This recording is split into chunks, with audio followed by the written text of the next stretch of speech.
Hello, everybody. This is I am Rory Gibbons, I'm Shane Prutzman.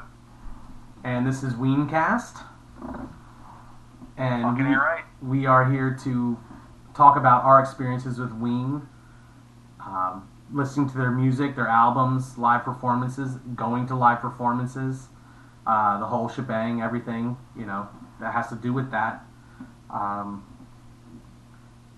Yeah, so that's my introduction. We wanted to start talking about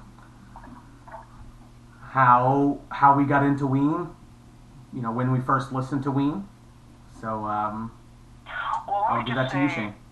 Yeah, let me just say, we've been wanting to do this for a while because we've been going to see Ween since the late '90s, since we were teenagers, basically. I call it mid '90s, '96, mid '90s. Yeah. So, I mean, you're talking since the time that we were, 15, 16 years old, and we're, at this point, 36 and 37, is that right? Yeah, man. Yeah. So, one of the things that always sort of kept me and Rory occupied over the years was talking on the phone, starting off by just saying, hey, what's up? How's everything going? Yeah, work sucks, this and that, job, wife, blah, blah, blah, blah, blah, now kids. And then we would almost always get into a long conversation about the Ween shows that we've been to. Oh, and it was something we always brought it back to Ween. Maybe there was a Ween show on the horizon that we were planning to go to. Yeah. But it was like one of those like cultural things where we found a way to like we would in just regular parlance of our conversations use Ween lyrics to explain things. Just dropping Ween lyrics and Ween references just as part of like our daily conversations. Yeah, absolutely. And I also wanted to say that both of us are just Ween fans. I don't claim to, know any of the members of Ween or am like, friends of friends of, so I have no inside track as to, what the actual members of Ween are doing. The only things that I know are like what I see on Facebook from like Mickey and occasionally Aaron. That's that's as real as you can get, in my opinion, as just a straight up fan. There's always somebody, there's always somebody who's going to claim to like, oh, I know him, or like, I know somebody who knows them, and blah, blah, blah, blah. And it's like, all the rumors that you've heard over the years, 90% of them turned out to be bullshit. And it's just like, I'm just a fan, straight up. I'm happy, not knowing anything on the inside or whatever, and just, experiencing it as a fan and how you're supposed to experience it as an audience member. And that's that, I agree. I mean, we're fan first, This isn't about connections. This is about being a fan Right. and loving them and trying to get to know them as fans. Right. I think over the years there's just been so many people that are always trying to like one-up you or whatever, the Ween forum, or whatever. So I know this, I know that, or whatever. Fuck you, blah blah blah. And, it's just like I have no interest in that shit. You know what I mean? It's just like I don't care to, have the inside track of anything. I don't know anything more than the next guy. It's like I just love listening to their music, going to see their shows, and that's it. You know what I mean? Yeah, man. I mean, that's what this is about. This is about talking about the shows. This is about talking about our adventures, getting to the shows, and our experiences, and the people we enjoyed them with. It's talking about the highs and the lows. This is about talking about, us experiencing the different events of Ween, their highs and lows, and how we felt about them. And that's what it is. It's just about us, being us and not trying to, oh yeah, I met Gina that night, Yeah. like, because that doesn't make anyone any better, Yeah. like, Yeah. but anyway, yeah, so, no, I appreciate the disclaimer, But yeah, man, we're just two old school fans that have been with them for a long time. Not as long as some, but longer than many. We have a lot of experiences with Ween. Not as many as some, but more than most. Yeah, and we just want to tell our stories. And well, why don't you start, since you actually have a specific memory of the first time that you heard them, because I don't know that I could say that. So the first time I remember listening to Ween, it was after volleyball practices, high school. It was after volleyball practice, and it was wintertime, probably February or March, although I don't remember exactly. And I got in the car with my friend Corey with a K, his car, and he starts playing Voodoo Lady off Chocolate and Cheese. And he's driving me home from practice. And it's a long song, it lasts most of the ride. And I asked him, it was entranced. It was like, this is awesome. Like, I was like, what is this? Who is this? He's like, oh, it's Ween. And I asked him to borrow the album, and he totally let me borrow it. I made a tape of it, and was, just started listening to Ween every night at home. And so I was trying to figure out, we were actually discussing this before we started the recording. This was either 1995 or 1996. I'm trying to keep going back and thinking about exactly what year it was. Because Chocolate and Cheese didn't come out until summer of 96. Golden Country Greats didn't come out until summer of 96. Chocolate and Cheese came out in the fall of 94. Right. And I started, that was around when I was 16, and so, and Corey started driving, and so we all started driving between 95 and 96. So, anyway, at this point, it's hard to say exactly what time that was. But winter of 95 or winter of 96, I just remember that moment of, hearing it in the car and just, immediately being like, wow, this is really cool. And I would play it every night. And back then, I was, sort of becoming an experimental smoker and cigarettes, and so I, was sort of smoking my cigarette outside the window of my room, at night, blowing the smoke out so my mom couldn't smell it. And I remember just for example, Tears for Eddie, and I would play it, and I would smoke a cigarette really fast, and I would just lay on my bed and listen to Tear for Eddie, and with the cigarette, I just felt like I was floating, and I would try to invent lyrics for it, and just it was just everything about it, every song, just replaying it and replaying it and replaying it. And so, that's my initial moment. Right. How about you, Shane? I don't know if I can pinpoint an exact moment, but it was definitely listening to Chocolate and Cheese. Our other friend Corey. Corey with a C.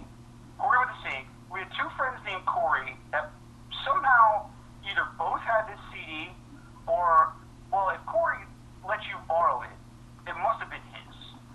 That's what I'm thinking. It must have been his, because he wouldn't let me borrow something that wasn't his to but I'm thinking that one of those two Coreys had the CD first and exposed the other one to it. And then you and I both got exposed to it. I think it's entirely possible. Both Coreys played volleyball. Right, that's what I'm thinking. We were all friends. Yeah, that's what I'm thinking happened. Because I remember the other Corey had Chocolate Cheese. And from what I remember, he would just buy CDs from BMG back when you could actually get them for, 10 for a penny and whatnot. Ween was on BMG? I'm pretty sure, yeah. And I think he had just gotten that one based on the cover of Chocolate and Cheese.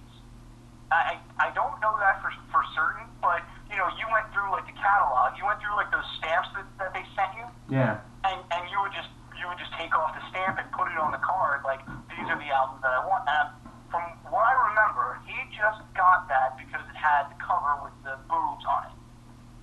And then... That's not a bad reason for adolescent male to get an album, by the way. Right. Oh, yeah, absolutely. I would, if I had BMG, I would have done the exact same thing, So, I remember him and I driving around in the car. I don't know if there was one night that I could, pinpoint, but I remember being in the car with him and playing Chocolate and Cheese and, kind of laughing about, the jokier songs like Candy and you know, AIDS. the other ones, Mr. Would You Please Have My Pony, and like, yeah, AIDS, HIV song, you know, and then, you know, kind of laughing about those.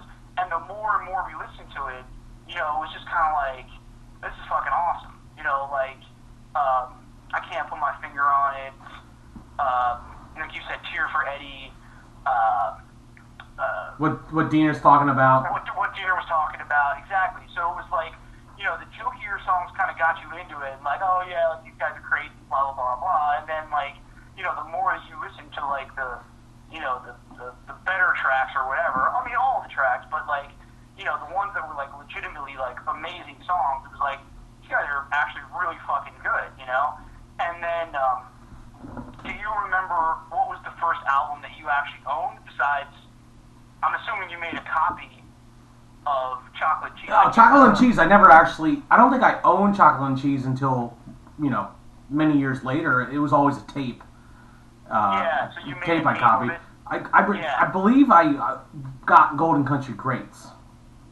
Okay.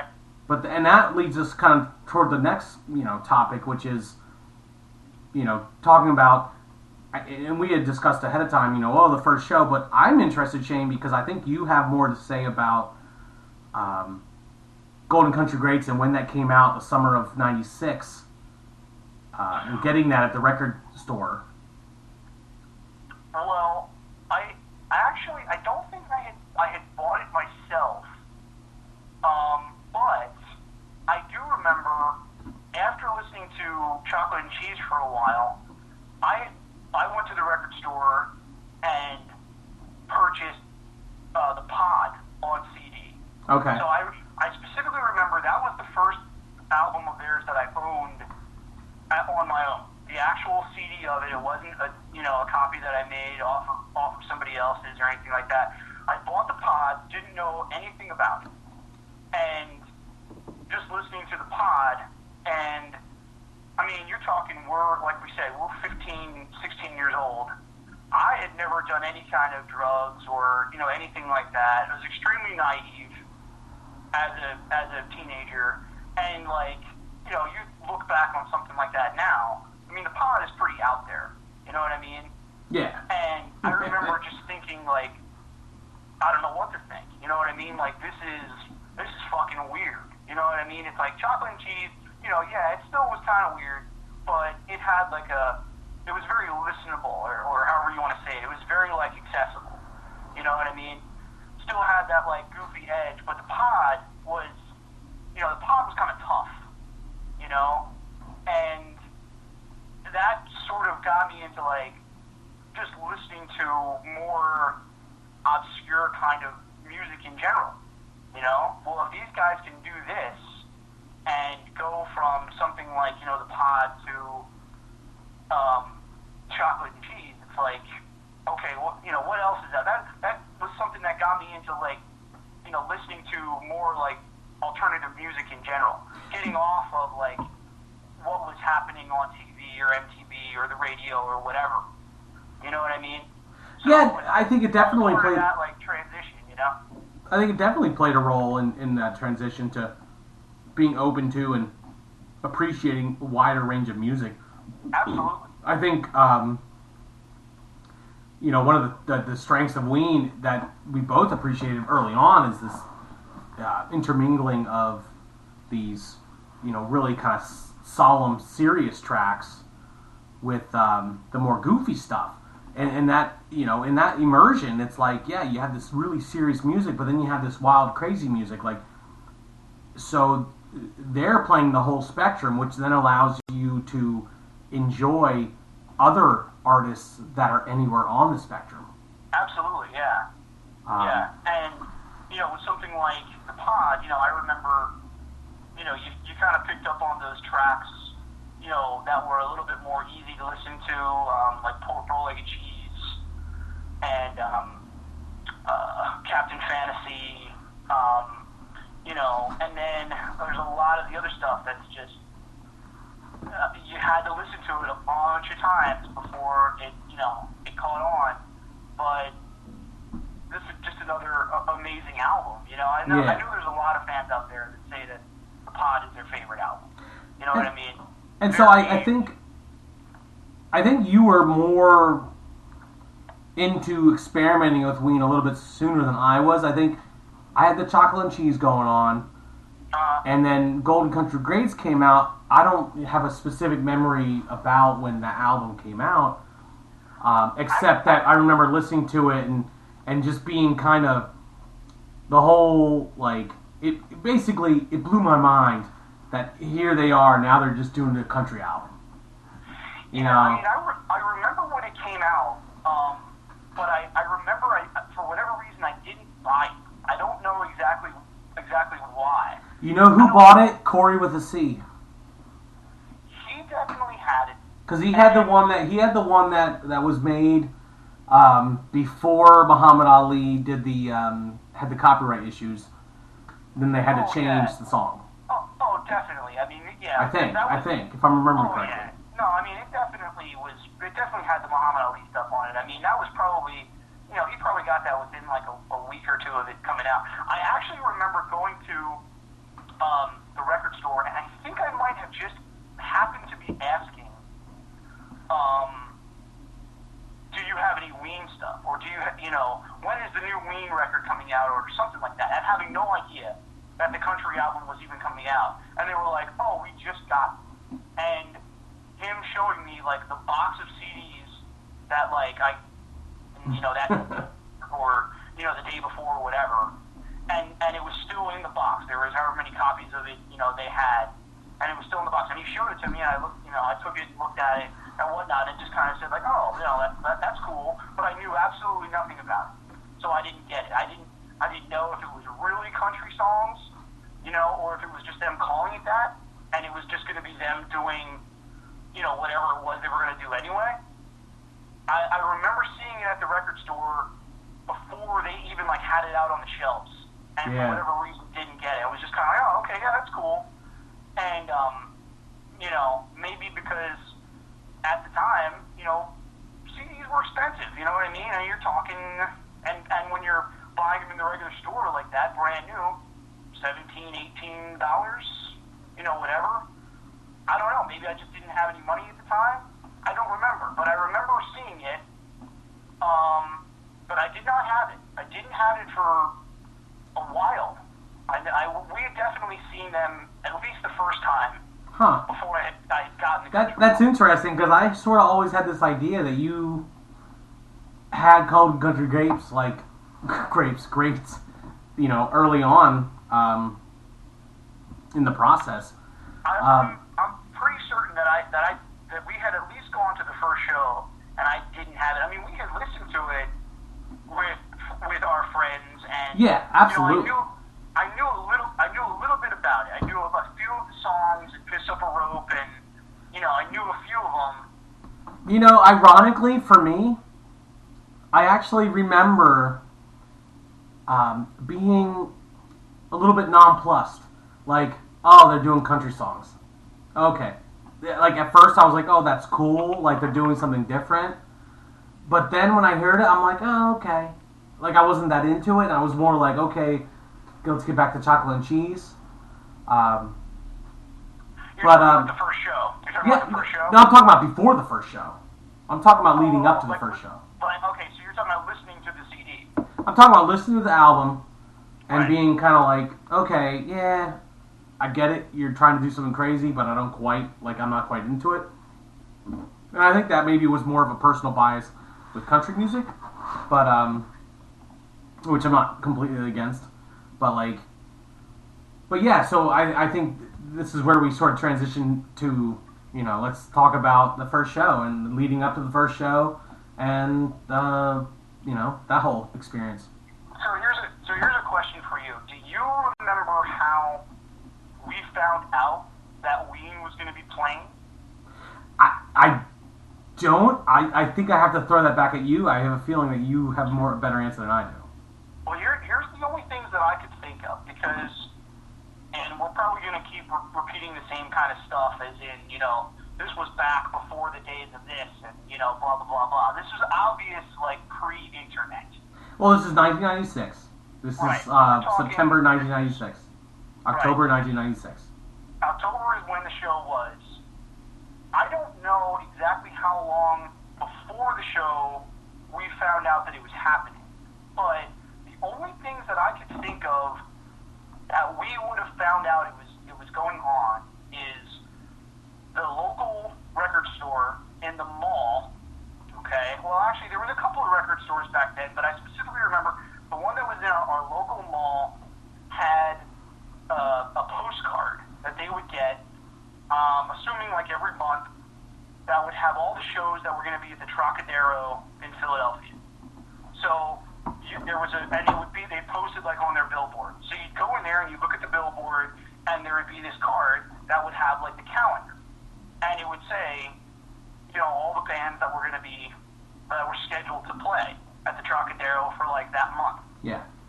So I'm thinking it was either something like that, or I know that at that point I was starting to pick up the brochures that you would get at the Ticketmaster booth, which was also in the mall at at Boscov's, which was a department store. So you'd go into Boscov and they would have like one specific counter that was the Ticketmaster counter. And there was a little like brochure, like a little like fold out brochure. That was all the things that were happening like in the area for that like month and maybe like the next like 2 months. Everything that was going on like in Philadelphia, Hershey, Reading, anything that you could buy tickets to that, you know, through Ticketmaster was like in that pamphlet. Yeah. So it may have been in that. But I'm thinking it was probably because there was a little postcard that would come from the Trocadero to the record store. Yeah. That would say who was going to be there. That's how they used to do it back in the day. Did you buy our tickets for that show? I think you did. I probably did. Yeah, because you were always the Boscov's guy, getting the ticket, like knowing the tickets, knowing when the shows were. You were always that guy back then. I sort of became that guy, yeah, because I figured out like those two things. I don't think there was anything. There's nothing else that I could think of that would give me any kind of information, you know, other than those two things. Just checking, like every time we went to the record store, who's going to be, and that was one of the only clubs that we even had any kind of access to. You know, we're kind of leaving out the fact that we grew up, you know, in the country about, you know, an hour and a half west of Philadelphia. Yeah. Right? Do you agree with that? Yeah. And that, 60 miles. You know, Philly was was like the big city for us. So anything that was any kind of a real band or a real act or whatever, that was the closest that they were going to come. And so, what I'm thinking, why I'm thinking that you bought them is because you had that Boscov's connection. For whatever reason, you're always at Boscov's, and well, we always went to the mall, and Boscov's was part of the mall. But back then, I seem to feel like it was there was more. It was a situation where one person would get the tickets and everyone else would pay them back. Right. Like, that's how we used to do it back then. It was like one of us would be on the phone or, like, be the one first in line, whatever, get the tickets, and then, like, everyone else would give them the money for it. Right. Like, that's, you know, nowadays, I think you kind of, like, everyone gets their own ticket, whatever. But, like, it was always about one of us got the tickets, and I think that was you getting the tickets for Golden Country Greats, but I'm not sure. I would say I probably got the tickets for, we'll break it down and say who went. So it was me, you, and Corey. Me, you, and Corey were in the one car. Right. And then I think our friends Nick, Tim, Jonas, and Melissa. Nick's girlfriend, Melissa. And that's... If anyone else was there, I don't remember it, but I remember that group of people. Yeah. I think that was it. Yeah, so 2 cars probably? Yeah, it was 2. It was us 3 in one car and them in another car. Nick or Tim, someone else driving. And you had the Colt at the time, right? I had the Colt, which all my cars became infamous among all my friends because That's how I roll. I'm become infamous. What was the Colt? Was that a Chevy? It's funny how I can't remember what that was. We just called it the Colt. Yeah, it was the Colt. It was a Colt. It was a two-door manual transmission, nuts and bolts. It was just like the bare minimum thing that you could drive, and so so me, you, and Corey with the C were riding in my car. Part of the story also is another friend of ours, Eric. Apparently, there was some weird drama about how he couldn't go to the show because the tires in my car were too bald. Yeah, his parents told him that he couldn't go with us because Rory's Colt had bald tires. And I'm not convinced that he just didn't make that up himself and he was just a big pussy.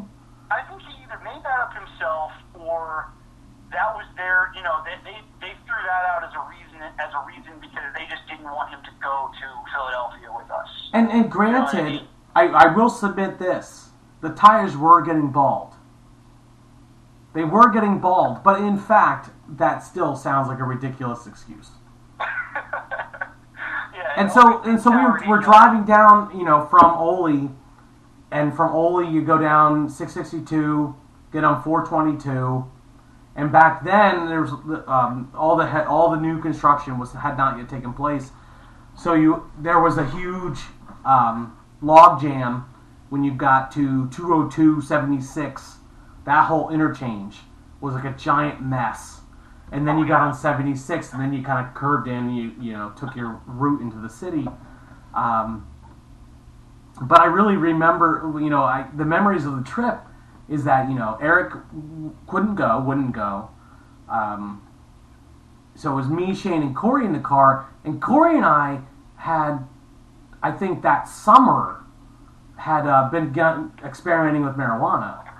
So we had a little bit of weed for the ride, and I remember Shane, you still hadn't tried it, so I remember, and this is what I remember great about this is like the lack of peer pressure. Like Corey and I were like, we're gonna smoke this, and you were like, dude, I don't want to smoke it, and we didn't make you smoke it. You know what I mean? Like there was no peer pressure. Yeah. But I remember getting high, and I remember reflecting on how the curves of the road were just really long. Like in my head, I remember driving through these curves, and I'm the driver, and I'm still a young driver, Yeah. And now I'm high, and I'm driving, and I'm thinking, I just got to get through this turn. This turn, it's a long turn. And there's these long curves in 422. These long curves. But then you were the one with the directions to the actual directions. So once we got to Philly, you were the one that pointed us to where we had to be. I was going to say, I remember, again, this was before the internet days, so you couldn't even, MapQuest it, and my dad got out, like a map of the city and wrote down directions for us as to, once you get to, 76, take this exit or whatever, and he gave us directions on how to get there. And, I mean, looking back at it now, I mean, it's got to be so simple. I mean, I haven't been there in a few years, but, it's got to be so easy, But when you're, 16 years old and, you're so inexperienced and young and, I mean, was that the first time you had driven into Philadelphia? Oh, that was my first drive into Philadelphia. That was my first drive anywhere outside of the county. And what I'm as you're talking about it, I'm thinking about it, and I'm thinking how ridiculous it is, because you got us to the show. It was the Trocadero in Chinatown, and on Arch Street. I can't tell you how I did that, but I mean, I know I had my dad's directions. But what I remember is we were getting there, and then it's like, okay, where do we park? And then I remember there was the sign, park here, Yeah. And we're all like these white boys from the rural country Berks County, and do we park here? Or is this just a fake parking lot? Yeah. Like, they're just going to take our money and steal our car? Yeah. Like, I remember having in my head that there was this, like, elaborate plot that, like, that if we just parked there, that we'd come out and the car wouldn't be there and be like, well, you don't get your money back and we don't know where your car is. Yeah. Like, it was some scam. Yeah. And it's like, why would it be in hindsight, why would it be a scam? It's a big sign, and it's like a big city street. But, like, we didn't know where we were, and, like, from that vantage point, you don't really see, like, the whole cityscape. You don't really get that you're, just a few blocks from, like, Center City, Philadelphia. Yeah. Like, you really don't get that when you just, like, pull up there as, like, these country bumpkins. But it's funny, because I just remember that being, like, the whole debate. Oh, do we park here? Do we give him our money? Oh, guy's asking us for $10. Do we give him the money? Yeah. Like, he's just going to take it and walk it away, and then we won't have a car. I kind of remember, not just specifically about that trip, but, like, the times that I've been to, the times that I went to Philadelphia, like, after that and other places, if there was open spaces in, like, a tiny little parking lot, like the one that we parked in that night, I remember thinking, like, well, why would there be these open spaces? Wouldn't somebody else be parked here? But there were other cars. So it's like, okay, well, there are other cars, but, wouldn't this whole lot be full if it was, like, a legitimate parking lot? And just, like, those kind of paranoid, like, thoughts that you have of just, like, is this really safe to do this? Especially when you're a young kid like that. No, and I think it's funny because it's like it's instructive of we're young, but we're also from the country, so you're coming to the city and you're trying to experience these things for the first time. But I'm glad you brought that up because that parking lot, from what I remember, and I don't know if it's still there, is only like 2 buildings down. Oh, it's just like it's a tiny ass little parking lot right down from it's right there. Yeah, it's only like 2 or 3 buildings down on that same block. If I remember correctly. Yes, you are remembered correctly. It's like within sight of the venue. Yeah, that's where we parked the car. Yeah. We parked both the cars in that little lot, right? I think so. I mean, to be honest, I'm having a hard time remembering the second vehicle. I don't remember what it was, but I just remember we had both cars. Yeah. And I'm pretty certain that both of us. But I think the lack of parking speaks to the how Ween was less popular then, and that sort of takes us to like the show. Like, I don't remember the line. I don't think there was a line. I don't remember that, but I remember going in, and we were a little early, but like there was like no one there. There was like a handful of people by the stage, and we got in there and we were standing around basically like a pole that was basically in the front left, 15 feet off the stage, give or take. Well, I had actually been there once before, which I should throw into this story. I was at the Trocadero once before in the winter of '95 to see the Mighty Mighty Bosstones. Ah, the Bosstones. And that was sort of like the opposite. It was sort of like the opposite trip. I didn't drive and I didn't know anything about where it was or anything like that. But I had been inside the Troc, and that was like full. That was like packed with people. So I probably suggested to us when we were there to see Ween that, okay, this is a good place to stand because that's where I stood for the Bosstones. Yeah, that's possible. That's probably, but it was a lot. It was a lot more. You're right. It was a lot like more open, and there wasn't really anybody. Like crowding around or anything like that. No, and that's like my big memory of that is like even once they start playing, I think the place was only like 20-30% full. Like it was actually like really empty. Like that's the emptiest I've ever seen a Ween show. No, that's not true. Aaron playing after he broke up the band a couple years ago, that was emptier. But that's like a story for another time. But like that was the emptiest I've ever seen it. But I loved it because we were so close and there wasn't a lot of people, and yeah, so I just remember having and I remember the band Jeter and Diener walked by us. I remember Nick or Tim pointed it out. They had come in from a cigarette or something, and it was so empty they just walked in through the venue. They just walked down through the venue instead of going like the back door or something.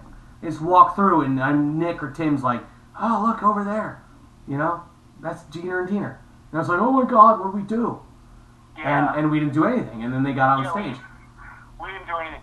Well, let me say what the date was. So this was 10/27/96. Yes. Okay. Yes, just a few days before Halloween. And this was part of the country tour, but I didn't know that when we had gone into. I mean, I didn't know that it was specifically a country tour. Right. I knew that it was obviously after the country album. Right. So the country album was the most recent one that had come out, but we didn't know that it was going to have like the country musicians with them and everything. And now looking back on it, I'm so grateful that we had gotten to see one of those shows. But we didn't know going into it that was going to happen. We just thought we were going to see Ween, and Do-Rag opened for them. Yeah, so, that's an awesome memory. Do-Rag, who I don't know, I'm kind of assuming it was like a friend of theirs. I don't know who he actually was. I would love to go online. We should go online like after we're done with this podcast and see if we can find some Do-Rag. I know that there was like a 7-inch of Do-Rag that was always floating around on eBay. Like in the early days of eBay. You could probably still find it. I don't know if he ever actually put out like a full-length album. But I'm assuming it was like a friend of theirs, and it was just one person with like a metal guitar that looked like it was like a homemade guitar and some kind of mask, some kind of like gas mask. He had like it was like a space mask. It was like from a space suit. Something like that. That's what I remember. And he had a pedal. Didn't he have a pedal? Oh, I'm sure there was a bunch of pedals. I don't know. It was definitely the kind of thing that was like I don't know how you would describe it. Unintelligible. You couldn't tell. Oh, you couldn't hear a single word he said, and you didn't know a single thing that was going on. He was just rocking it out. I remember thinking like when he came on and like that was happening, it was like, okay, this is definitely something weird. Yeah. Like this like experience that we're like in right now. I don't know what's gonna happen when Ween comes on. If it's gonna be this weird or what, but this is fucking weird. Yeah. You know what I mean? Like for a couple of for a bunch of kids like from the country, that was fucking weird. It's like, but this show in particular, unfortunately, is pretty missing from like the Ween history. I know there was at least one recording made because I have a recording of it. I don't know that it's the whole show, but at some point, a few years afterward, I'm not sure exactly when it was, on a tape, someone made me a tape, one single cassette tape, front and back of that show. I don't know that it was the whole thing. I don't think that it was. And to this day, when you're looking at Ween set lists online and whatnot, you can't find that. Yeah, you can't find it. On Brown Base, it just says set list unknown. Which is bullshit. It's known, man. Well, but someone knows it. But we don't know based on that tape, like if the songs are actually in order. Yeah, no, I think that they're missing songs. So I'll read off the song that we know that they played. Okay. You just want to read them all off and then we can comment, or you want to do one at a time? No, I was just going to read them all off. All right. And then we can comment. Japanese Cowboy, Pumpin' for the Man, Mr. Richard Smoker, Baby Bitch, Stallion Part 3, Spinal Meningitis, Can't put my finger on it. I saw Junior crying in his sleep. Help me scrape the mucus off my brain. Big Jill. Poop Ship Destroyer. I'm holding you. I'll be your Johnny on the spot. Freedom of 76. Buenos Tardes Amigos. HIV Song. Blarney Stone. Dr. Rock. And Fluffy. Yeah, no, that sounds about right as far as what I remember, because I have that recording as well. I don't think those are in the correct order. This is strictly from my memory of that night. I think the song that they opened with was Freedom of 76. Yeah. I don't know that specifically, but that's...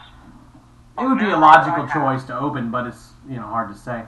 Some of the memories I have from that show, Stu Basori, I think was slide guitar. And he was up there just drinking a fucking Jack JD, like a whiskey, like just drinking. Like everyone else is drinking like a bottle of beer, he's got like a bottle of whiskey up there. And he's just fucking slamming that shit down throughout the show. And I just remember being like so like amazed with the slide guitar and like the country vibe. And the thing that really impressed me in the moment was, okay, they did these country songs on the album, and I remember when I heard that, I was like, oh, okay, yeah, great, they're country songs. And doing them live, obviously, was really impressive and really fun. But they were doing other songs from Ween. Oh, yeah. Like, they were doing other songs from Ween, but it was like a weird country style with Stu drinking whiskey, playing a slide guitar. Yeah. And so that was really neat because they were doing all kinds of songs, but they were doing it in this country-esque style. And it was really cool, like they had all these people, and of course you learn more and more about the album and like the history of it, and then playing Nashville and shit like that. And it makes sense, but like at the time we're just kids.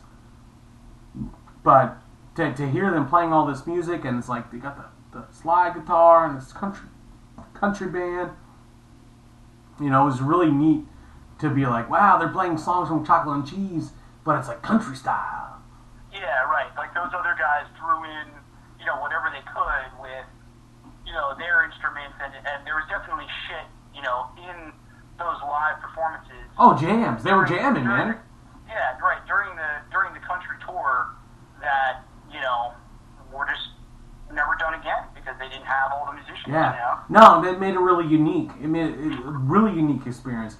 Some of the other, if I can think about a few particular songs, I mean, I think the biggest song that I have a memory of being there and then listening to it later and reflecting back and thinking about all the experiences, Poop Ship Destroyer. Yeah, Poop Ship Destroyer was definitely towards the end. And I remember not knowing what it was. That was for sure. No, yeah, I was totally clueless. I was like, oh my god, what the fuck is this shit? Yeah. But yeah, I mean, that was like exactly the kind of thing that was them at the time. That was fucking weird, Well, I appreciate that at that point, like, that was the part of their, you have this era of, these are the albums that we've done, and so this is the work that we have to draw from. Yeah. And like I said, hindsight, thinking about later albums and later concerts, that just blew my mind, though, because then you have the country band joining in on that, and I just remember standing there not even knowing what was going on. Yeah. Like, not even knowing what this was. Yeah, there was definitely some of that night. But now when I listen back on that recording and I think about, like, wow, because that's something that you hear every show, and especially later on as you move further and further, I think you hear it less and less. And there it was, like, laid out right out for us, Yeah. Live, But yeah, I mean, I don't have a lot of, like, it's hard going back that far. I don't have a lot of, like, specific memories. Yeah, it is. I remember the do-rag. I remember that space helmet. I remember, Poop Ship. I remember, just being Stu with his whiskey, and the collection of friends that were there. Melissa and Nick and Tim and Jonas, and I don't really know if there were any other people there, but maybe that's something that we can look at. But yeah, no, it was just I think we laid it out pretty well. I mean, and the place was fairly empty. And so it was almost like an echo effect, It was like there was just so few people there. And in hindsight, again, it's like the hindsight is looking back at that and thinking, wow, like there was no one there to appreciate that. And then you go to shows later, or you go to try to get tickets now, and it's so hard to get tickets. I mean, I wouldn't say we're probably making it sound like it was like empty. I mean, I wouldn't say it was that empty. But there was definitely not enough people to make it that we had to like push and shove. I mean, dude, anything like that. And maybe our memory's a little different, but I definitely remember it being like empty. Like the place was not like most of the time when I go to this show, like there's at least people everywhere. Like there was not people everywhere. There was like massive spaces that were like toward the back that like no one was even standing in. Yeah, I mean everyone had plenty of room. Like that was for sure. And in a place like the Troc, we saw them a couple of times there after that. That place fills up pretty quick. It's a pretty small venue. And it was definitely. Do you remember what night of the week it was? I don't. I remember it was a Sunday night. Ah, Sunday night. Okay. So that might have played into that too. That's possible. Not a lot of people out on a Sunday. Yeah, that's true. But I remember it was a Sunday, and I had gotten my first Ween shirt that night. Me too. Me too. Which was the dark green shirt, and it just said Ween across the chest. In orange. In orange letters with a little orange boogish. And dude, I mean, I'm so jealous of you because I bought that shirt, and oh my god, somehow I lost it or something happened to my shirt. I still have mine. I couldn't say that it fits me very well anymore. I think the last Can you give it to me? Maybe it'll fit me. I think the last time I tried to put that on was probably like 2 years ago. I was just like, still fits, and it's like, no, it doesn't. Like. No, dude, I'm so jealous because I totally bought that shirt. And I love that shirt, and it's such an awesome color. The green and orange is such a great combo. Yeah, those were cool shirts. And there was nothing else on that shirt, though. That was it. No, there was no glamour. There was no like, we're gonna put the 20 shows on here, and we're gonna put all this artwork. No, it was just said Ween and had a boognish. Boom. I know that, like looking back, like and doing eBay searches and stuff like that in like the years after that. I found country tour T-shirts that had the boogish with the cowboy hat and then the back of the tour date. So I don't remember if they had those there that night or maybe they ran out of those. I don't remember. I just remember the green shirt with the orange letters was the only shirt that was hanging up after the show. No, that's what I bought. So maybe they sold out of the actual country shirts that night. Or maybe they just didn't have them that night for whatever reason in the Philly show. And then our friend Corey, who came with us in the car, outside had bought like a bootleg shirt. Yeah. I think it actually said like Ween, the Trocadero, 1996 or whatever it had on. Thank God for the bootleg actually giving us a concert shirt from that show. But I mean, that's really weird to think that someone made shirts for that. I mean, I have no idea who that person was, or if they just made shirts for like every show at the Troc or something. I have no idea. Maybe it's the maybe it's that guy that's on all the shows we go to.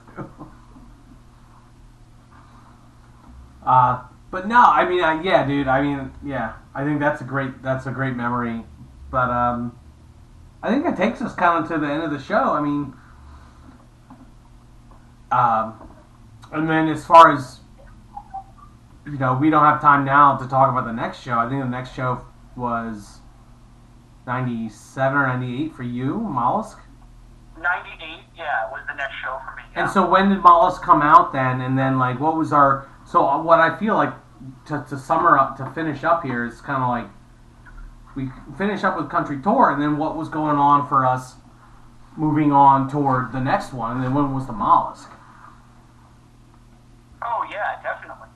The Mollusk had come out in '97, I believe. Yeah, I think that's right. Yeah.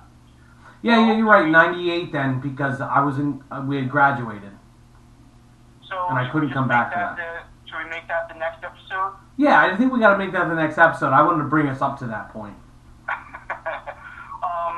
Just to wrap up here quickly, we'll say that at this point, right now, is February 5th, and Ween is reuniting in a couple of weeks, or is it next week? Oh yeah, no, bring us all back to today. Yeah. Well, hopefully we want to do this on a quasi-regular basis and talk about the shows that we've been to. Maybe we'll get some people to join us, tell us stories of shows that they've been to, how they got into Ween, what was the first time that they heard Ween, the first show that they saw, and stuff like that. But at this point, we're pretty psyched that they're coming back. Yeah, man, I'm really excited to see them like come to agreement to do some shows. It's obviously been several years since we've seen them because of the layoff. We both have gone to see the solo shows, which have been great, but it's not quite the same. We're really excited. We're both actually got tickets to see them in New York in a few months. So super psyched about that, but I'm really, really interested to hear what happens in Colorado in a couple of weeks. Yeah, absolutely. You know, and you know, wherever it goes, that's where it goes, and that's fine. And we don't mean to make our podcast coincide with the reintroduction. We've been talking about this for a while, but it just so happens now. But yeah, I mean, absolutely, like, other fans, other people have things to say and things to add. I mean, by no means do we want to say that our experience is definitive. The whole point is that we're trying to say that our experience is our experience, and that's what we're trying to share, just as something for people to hear. You know, and we're just trying to hit up the different key points of the, you know, it's the adventure, and that's what it's all about, and like the interactions and influence with the albums and everything, and but yeah, no, I'm super psyched about them coming back and hearing them perform. I think it's gonna be awesome. Just to hear them live will be awesome. I don't think it will be. It will be. Right, definitely. But yeah, that's all I got, man. So should we wrap it up? Yeah, man, that's all I got. I appreciate anyone that's listening to this. Got questions? Then respond. Is there anything specifically that they should respond to? I would say just do a hashtag WeenCast, and I hope we're not stepping on anyone's toes, but I looked it up and didn't really see anything. Just do a hashtag WeenCast on Twitter, and I'll just keep checking that, and I'll share this podcast with that link on Twitter. That sounds good, Shane. You cover that with the Twitter. I don't really do the Twitter thing. I don't know the Twitter thing. I do it a little bit. No, yeah, WeenCast, hashtag WeenCast sounds great. If anyone has any questions, that's awesome, or input, you know, absolutely, especially if you've been to that show. If you've been to the October 27th show at the Trocadero in 1996, right, and you can share more information on that, hell yeah, I will buy you dinner. I might not buy you dinner, but I might buy you drinks. I'd love to hear some stories about that show if anyone has any. So, yeah, that sounds like a good place to end. Yeah, man. All right, Ween heads. Enjoy the podcast, and we'll be with you soon. All right. Later.